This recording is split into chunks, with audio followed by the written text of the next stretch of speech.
লন্ডনে একটা কনফারেন্সে উনি ইন্টারভিউ দিচ্ছিলেন।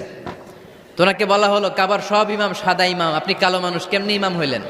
উনি বললেন, আমার মায়ের বদ্দ আজকে আমাকে কাবা ঘরের ইমাম বানিয়েছে।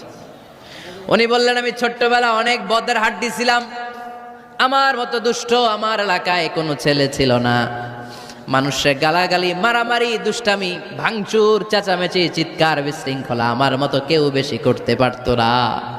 কিন্তু আমার মা ছিল অনেক বড় আল্লাহওয়ালা।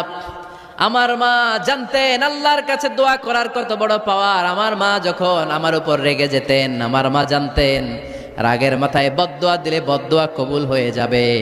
এজন্য যখনই আমি বেশি দুষ্টামি শুরু করে দিতাম, আমার মা রেগে আমারে বদদোয়া দিয়ে বলতেন, আল্লাহ তোরে হেদায়েত দেখ, আল্লাহ তোরে কাবা ঘরের ইমাম বানায় দে। মা যখন রেগে যেতেন, রেগে মেগে উনি সব সময় বলতেন, আল্লাহ তোরে হেদায়েত দেখ, তোরে কাবার ইমাম বানায় দেখ।